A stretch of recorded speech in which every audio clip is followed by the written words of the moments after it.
Hello दोस्तों, story with Manoj भाई में आपका स्वागत है। एक छोटी सी कहानी लेकर आया हूँ, वृंदावन की चींटियाँ प्रेरक कहानी। एक सच्ची घटना सुनिए एक संत की। वे एक बार वृंदावन गए, वहाँ कुछ दिन घूमे फिरे, दर्शन किए। जब वापस लौटने का मन किया तो सोचा भगवान को भोग लगाकर कुछ प्रसाद लेता चलूँ।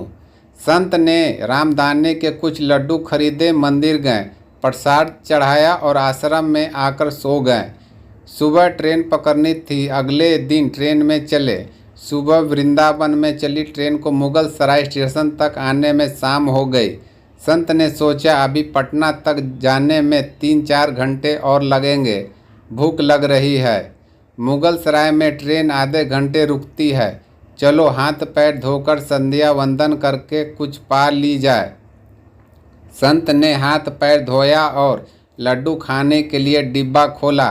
उन्होंने देखा लड्डू में चींटे लगे हुए थे। उन्होंने चींटों को हटाकर 1-2 लड्डू खा लिए, बाकी बचे लड्डू प्रसाद बांट दूंगा, ये सोचकर छोड़ दिए।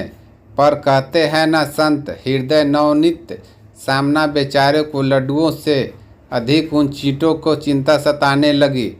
सोचने लगे ये चींटे वृंदावन की इस मिठाई के डिब्बे में आए हैं। बेचारे इतने दूर तक ट्रेन में मुगल सराय तक आ गए, कितने भाग्यशाली थे। इनका जन्म वृंदावन में हुआ था। अब इतनी दूर से पता नहीं कितने दिन या कितने जन्म लग जाएंगे। इतने वापस पहुंचने में पता नहीं ब्रज की धूल इनको फिर कभी मिल भी पाएगी या नहीं। मैंने कितना बड़ा पाप कर दिया, इतना वृंदावन छुड़वा दिया। नहीं, मुझे वापस जाना होगा। और संत ने उन चींटों को वापस उसी मिठाई के डिब्बे में सावधानी से रखा और वृंदावन की ट्रेन पकड़ ली। उसी मिठाई की दुकान के पास गए, डिब्बा धरती पर रखा और हाथ जोड़ लिए। मेरे भाग में नहीं है कि तेरे ब्रज में रह सकूं, तो मुझे कोई अधिकार भी नहीं है कि जिसके भाग में ब्रज की धूल लिखी है उसी दूर कर सकूं। दुकानदार ने देखा तो आया, महाराज चींटे लगे गए हैं तो कोई बात नहीं, आप दूसरी मिठाई तोलवा लो। संत ने कहा, भैया मिठाई में कोई कमी नहीं थी, इन हाथों से पाप होते होते रह गया, उसी का प्रायश्चित कर रहा हूँ।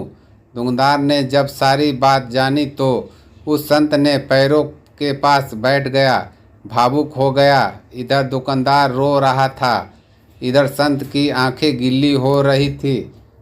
बात भाव की है, बात उस निर्मल मन की है, बात ब्रज की है, बात मेरे वृंदावन की है, बात मेरे नटवर नागर और उनकी राजधानी की है, बात मेरे कृष्ण की राजधानी की है।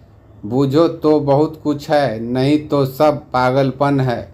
बस एक कहानी, घर से जब भी बाहर जाएं तो घर में विराजमान अपने प्रभु से ज़रूर मिलकर जाएं और जब लौट कर आएँ तो उनसे ज़रूर मिलें, क्योंकि उनके भी आपके घर लौटने का इंतज़ार रहता है। घर पर में यह नियम बनाइए कि जब भी आप घर से बाहर निकले तो घर में मंदिर के पास 2 घड़ी घड़े रख कर कहें, प्रभु चलिए आपके साथ में रहना है। ऐसा बोलकर ही घर से निकलें, क्योंकि आप भले ही लाखों की घड़ी हाथों में क्यों ना पहने हो, पर समय तो प्रभु के ही हाथ में है ना।